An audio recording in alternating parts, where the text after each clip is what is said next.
Javier, te quería preguntar algo, mucha preocupación sobre la salud de la economía. Te lo digo así porque estuve leyendo hoy a Bonelli y la verdad es que incluso ayer estuve viendo también a Pañi. Hay como una preocupación por la salud de la economía. Ayer el presidente volvió a validar que sobre la economía y la salud, elige la salud. Pero hay preocupaciones en relación a cómo puede funcionar esto en el conurbano, los efectos que puede tener. ¿Hay una discusión allí que es una discusión genuina o esconde otros intereses, Carlos, según tu mirada? Las dos cosas. ¿Quién puede negar que una crisis de esta magnitud sanitaria va a tener impacto sobre la actividad económica? El mundo entero lo está analizando.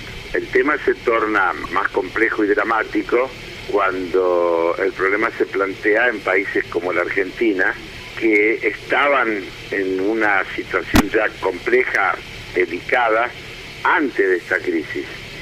¿Qué están haciendo los países centrales frente a la crisis? Inyectar plata. Sí. Inyectar plata en cantidades significativas. Estados Unidos, por ejemplo, decide destinar un monto equivalente al 10% de todo el gasto que realizó el gobierno federal en el año 2019 para inyectar recursos a la economía. Una buena parte pagos directos a familias y trabajadores, 500.000 millones de dólares para darle a la gente, 250.000 millones de dólares para incrementar el seguro de desempleo, que dicho de paso les explotó. Venía muy bajo el pedido de seguro de desempleo y el gobierno de Trump lo exhibía como parte del éxito de su gestión, y creo que este mes hubo como 3,5 millones de pedidos, es decir, que hubo una fuerte caída del trabajo. Bueno, y así de corrido, lo mismo podríamos decir que se ha hecho en el grueso de los países centrales. El tema se complica cuando tenés que verlo en la Argentina, endeudada, con un PBI que el último año cayó más del 2%, es decir, con todas las cosas de las que nosotros venimos hablando de manera permanente, con un reclamo, yo diría, de todos los sectores de que el Estado se haga cargo, cuando antes todos tenían la claridad de que se trataba de un Estado en crisis, desfinanciado, desarticulado. Y lo mismo pasa hasta con la salud pública. La demanda de que la salud pública sea atendida por los recursos del sistema público de salud se encuentra con todo lo que está haciendo, que es espectacular, que es notable, desde un lugar de desmantelamiento que llegó hasta sacarle la categoría de ministerio a la salud pública. Claro. Porque si nos olvidamos de dónde venimos y solo ponemos por delante la lista de las requisitorias, estamos teniendo una falla en el análisis. Está bien, en estos momentos justamente los estados tienen que tener recursos para inyectar en todos los campos y para tratar de que los efectos de la recesión que genera la inactividad económica sean lo menos dolorosos posible y castiguen lo menos posible a los que ya vienen mal, a los que son más débiles. Sí. Sin embargo, y aunque parezca mentira, muchachos, yo leía hoy una nota en un diario económico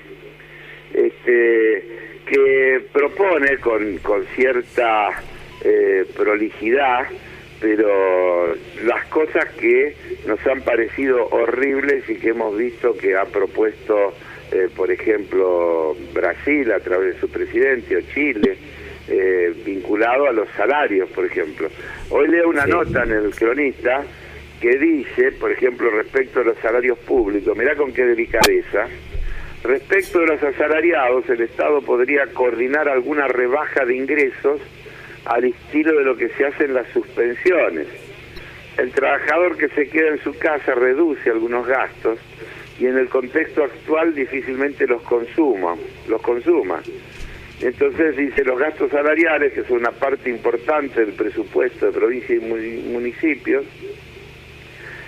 podrían tener con esto una reducción modesta de los salarios de los empleados públicos para financiar al menos una parte de los gastos adicionales que genera la pandemia.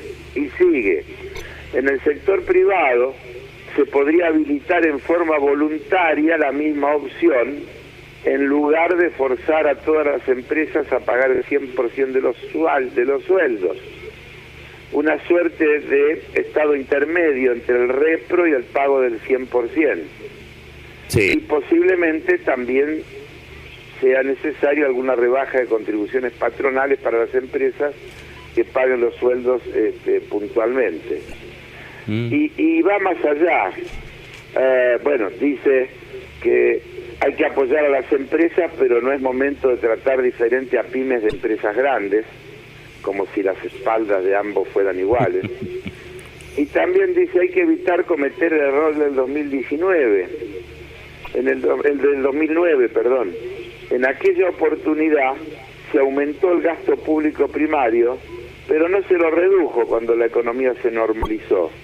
Se aprovechó para aumentar el peso del Estado en la economía en forma permanente, iniciando el camino para los problemas fiscales que asolan a la economía desde ese año. Y sigue. Y también termina con la deuda. Dice, hacer una oferta por la deuda en un contexto como el actual luce extemporáneo.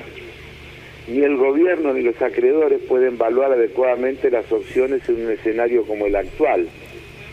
Una opción es convocar a los acreedores para que apoyen una postergación de los pagos de intereses y capital en la deuda en moneda extranjera por 12 o 18 meses, ofreciendo a cambio pagar una fracción de los intereses devengados en ese periodo y acumulando el resto.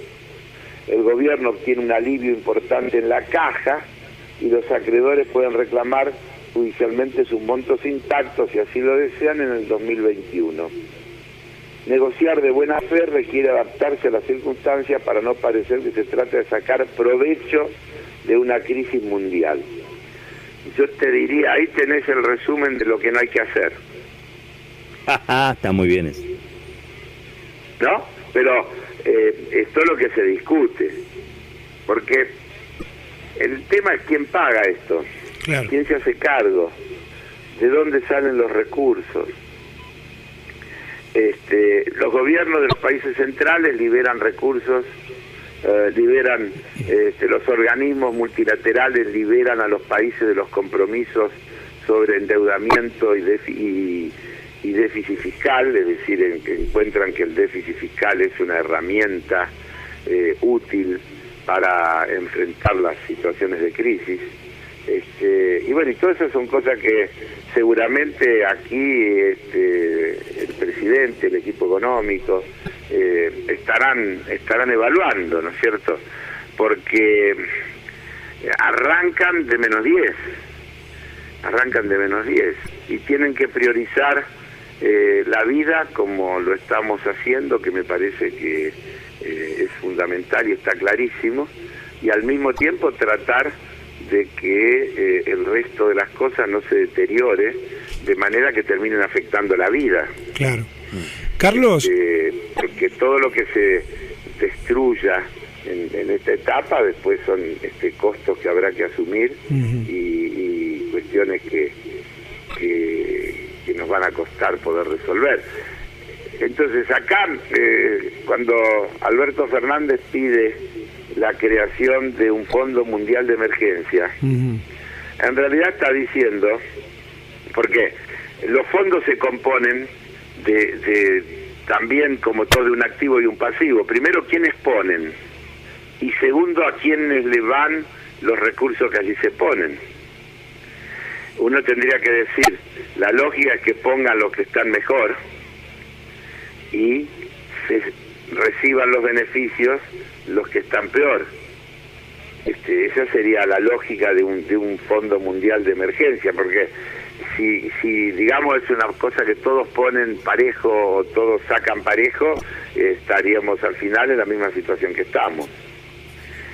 Es decir, la idea del Fondo Mundial de Emergencia,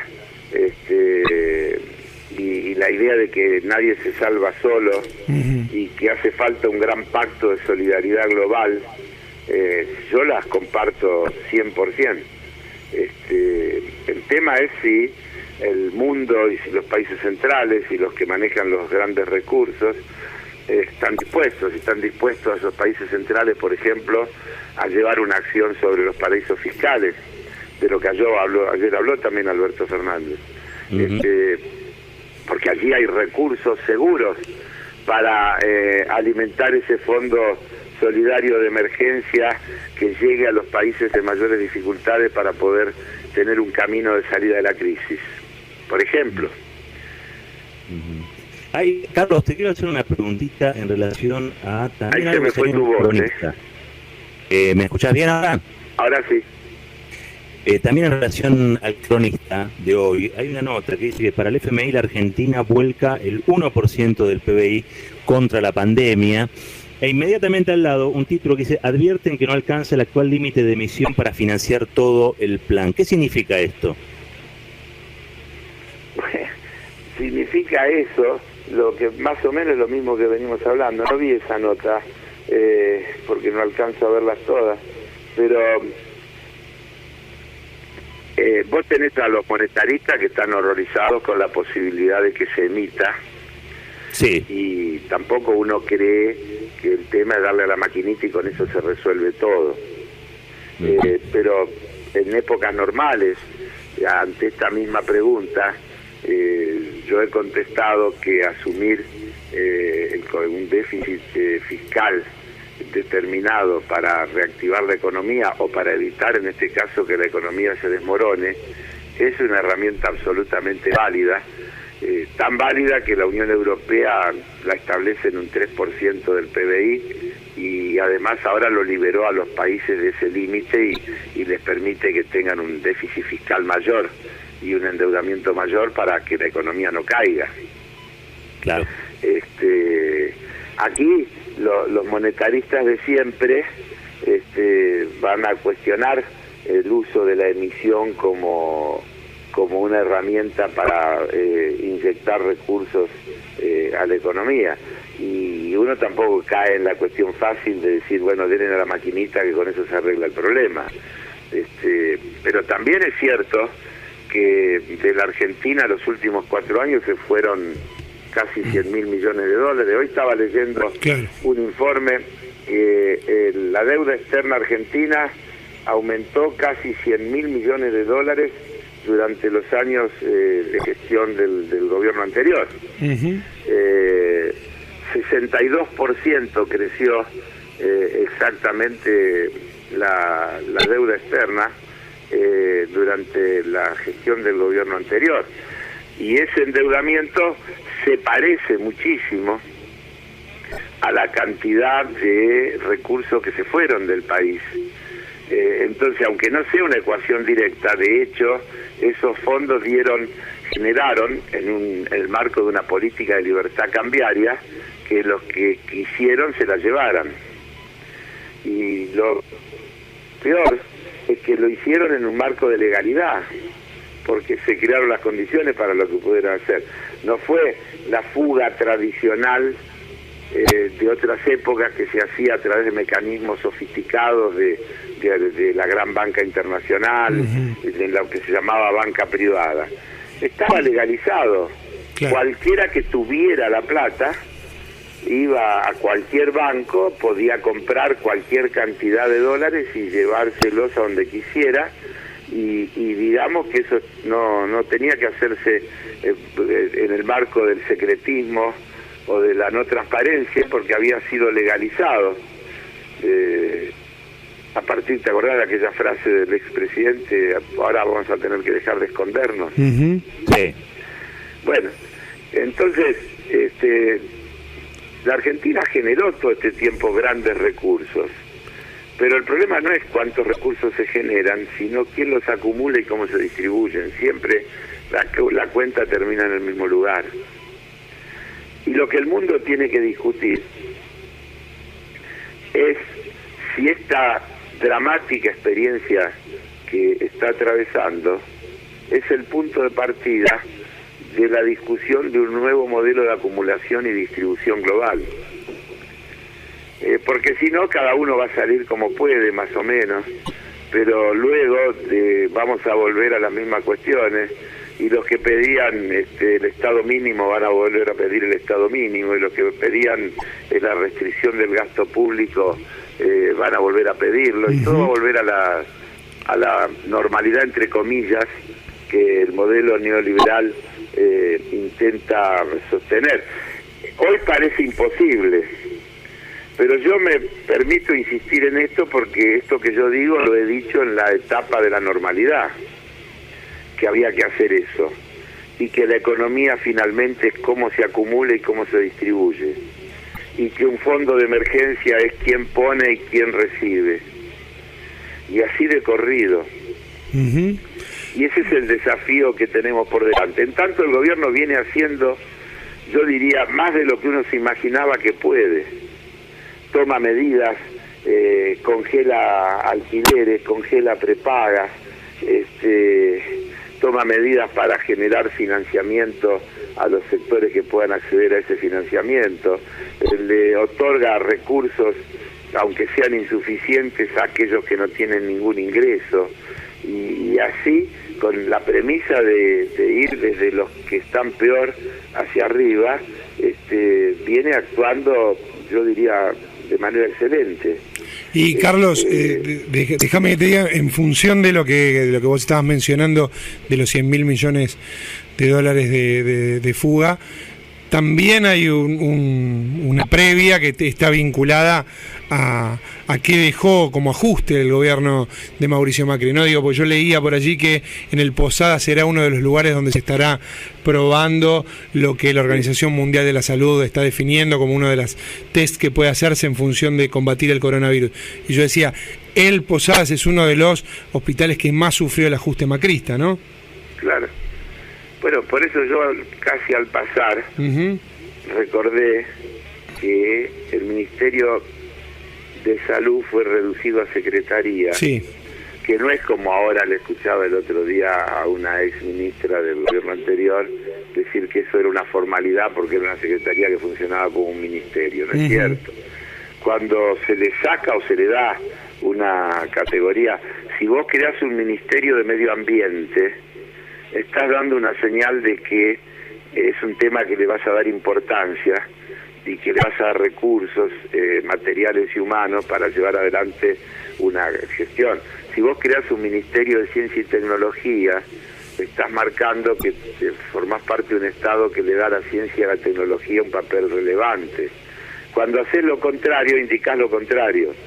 Y además después cuando mirás el presupuesto, te das cuenta que no es solo un título, porque eso tiene que ver con las partidas presupuestarias. Claro. Y el presupuesto después determina claramente lo que se puede hacer. Y después cuando mirás la subejecución presupuestaria, ves que la cosa es aún peor, porque ni siquiera se usaron los recursos que estaban en el presupuesto.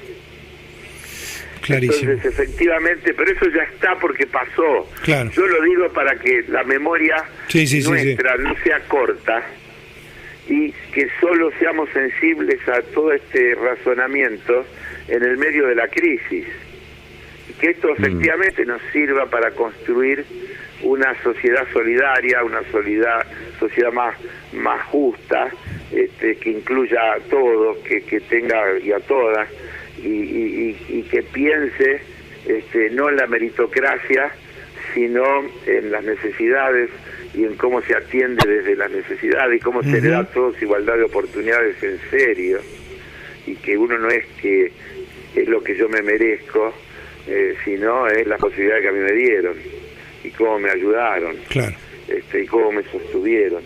Y todo esto que se ve tan dramáticamente ahora cuando no hay camas y no hay respiradores y no hay remedios y no hay todo lo que no hay, y se ve dramáticamente, es producto de lo anterior. Es una consecuencia de lo anterior. Entonces, no es el momento pero no podemos dejar de hablar de estos Seguro. temas, a mi juicio, Seguro. porque esta crisis va a pasar. Demorará un poco más o un poco menos. Seguramente la humanidad lo va a resolver y seguramente aparecerán los paliativos, que serán los antivirósicos y después aparecerá la vacuna. Esperemos que con el menor costo de vida que se pueda, esto se está tratando de lograr, en algunos lugares con una enorme responsabilidad, como en la Argentina, en otros con una gran irresponsabilidad, que seguramente se va a pagar caro en términos de humanidad. Pero finalmente de esto se va a salir y el mundo tendrá que seguir funcionando y volverán los problemas del empleo y del gasto público y de la deuda externa, etcétera, etcétera. Y entonces todas esas cosas las tenemos que ver. Yo, por ejemplo, sigo insistiendo en que no es una buena solución para la Argentina esta parece por la que nos quieren llevar, de patear para adelante el tema. Nosotros, si hoy pudiéramos decir, la Argentina tiene liberados por los próximos 4 o 5 años los 700 millones de dólares por mes que gasta de intereses, para decir algo, sí. Podríamos estar diciendo, vos fijate que 700 por 2 se da 8.000 y pico de millones de dólares que podrías decir que podría estar destinando a políticas de reactivación, de fomento, de reparación, etcétera, etcétera. Entonces, hay un tema, yo creo que la Argentina debería, dentro de todo este lío, seguir adelante con su intento de redefinir su situación de endeudamiento para tener manos libres, para llevar adelante políticas públicas que nos permitan potenciar todos los recursos que tenemos, administrarlos de la mejor manera posible y hacer que la crisis nos golpee lo menos posible. Clarísimo. Mientras tanto, para cerrar, les cuento, Carlos, Roberto, que el primer ministro británico, Boris Johnson, acaba de dar positivo en el test de coronavirus. Boris Johnson tiene coronavirus. Bueno, pero él decía que era bueno. Sí, porque había que... No me sorprende aparte tampoco, ¿no? No, sí, digo, ¿te acordás que sí. esa que se tenían que infectar todos para generar anticuerpos? Sí, efectivamente. Bueno, Carlos, no, te quería mandar un abrazo grande, enorme. Estamos probando acá con las nuevas tecnologías a ver si podemos hacer remotamente las cosas, pero salvo creo alguna desprolijidad menor, digo, está saliendo muy bien. Te escuchaba perfecto en lo que estabas comentando, como siempre, muy interesante, así que te quiero mandar un abrazo y que tengas buen fin. Yo intento que no perdamos de vista, insisto, una cosa más estructural, ¿no? Porque si no nos puede llevar por delante lo que no hay que desatender, que es la solución de lo cotidiano, y las urgencias, porque vos me dirás, y con razón, pero mira, lo primero es camas, lo primero es respiradores, lo primero es los remedios que hacen falta, lo primero es hacer llegar comida donde no hay comida, y está claro que es así. Eso es lo primero. Pero yo digo, alguien tiene que estar pensando en el día después y tiene que estar recordando cuáles son los temas que nos llevaron a la situación que tiene la economía de la Argentina y que tiene sumidos en una enorme crisis a una gran parte de los ciudadanos y ciudadanas de este país. Tal cual, Carlos, tal cual. Abrazo grande, buen fin de. Igualmente, estamos hablándonos. Chau. Chau, Carlos. Chau. Como siempre, Carlos, muy claro, muy claro. Y me dejó un concepto, no sé, Marquito, qué opinás vos, pero el concepto del día después, ¿no? Porque va a haber un día después de todo esto. Sí, claro. Y en ese día después vamos a estar discutiendo muy probablemente las cosas que estábamos discutiendo antes, pero desde otro lugar. Y ese otro lugar va a ser la experiencia que atravesamos, donde un día nos dimos cuenta que una provincia como la provincia de Buenos Aires tiene millones de habitantes, tiene más camas en el sector privado que en el sector público. ¿Sabías eso? Hoy lo estaba leyendo. Impresionante, sí, efectivamente. Sí, y ahora están haciendo un esfuerzo descomunal que no se hizo en los últimos 4 años para ver si se pueden incrementar las camas del sector público y en conjunto con los privados dar una oferta más o menos adecuada a la cantidad de habitantes que tiene la provincia. O sea, ese día después del que habla Carlos Heller, el día después, nos tiene que permitir, una vez superada la urgencia, bueno, debatir cómo hacemos para no estar en esa situación de debilidad, porque el mundo hoy cada vez más necesita certidumbre, ¿no? Al contrario de lo que decía el filósofo macrista, que ahora es senador, necesitamos certidumbre. Esas certidumbres se construyen colectivamente y es el Estado, me parece a mí, el instrumento. La verdad es que yo les recomiendo hoy que lean la nota también de Bonelli, porque Bonelli hace una especie de mea culpa en una línea, ¿viste? El texto son más o menos 7.500 caracteres, pero en una línea Bonelli, escuchen esto, dice: la economía viene a los tumbos a causa de la gestión de Mauricio Macri. Caramba, ¿dónde tuvimos que llegar finalmente? Lo que tuvimos que pasar y atravesar para que Bonelli se diera cuenta de algo que ocurrió ya, o que viene ocurriendo, o que ocurrió durante los últimos 4 años, y que recién ahora parece tomar registro, ¿no? Y no lo digo como chicana contra Bonelli, lo que digo es que finalmente se asume que lo ocurrido en los últimos 4 años dejó un escenario de tierra devastada, ¿no? De tierra arrasada, y que reconstruir ahora siempre le toca a unos, ¿no? Y no tanto a los otros, porque hay unos que parecen estar o ser especialistas en la destrucción y otros especialistas en la reconstrucción, ¿no? La verdad es que estamos en una situación muy, muy, muy compleja, lo venimos diciendo, pero también es cierto que abre esta situación la posibilidad de que haya discusión sobre estos temas y que no sea solamente una cuestión de coyuntura. Me sumo en esto al reclamo de Carlos, que sea una cuestión de valores constantes, ¿no? Cómo construimos una sociedad más solidaria, una sociedad más integrada, una sociedad donde el que ordene, arbitre, sea el Estado en beneficio de las mayorías, y que al fin de cuentas nos garantice el desarrollo, el crecimiento del país, una mejor, una estabilidad, digamos, que hoy, una mejor calidad de vida, cosas que hoy están o han sido ampliamente degradadas en los últimos años por las políticas neoliberales que se aplicaron, ¿no?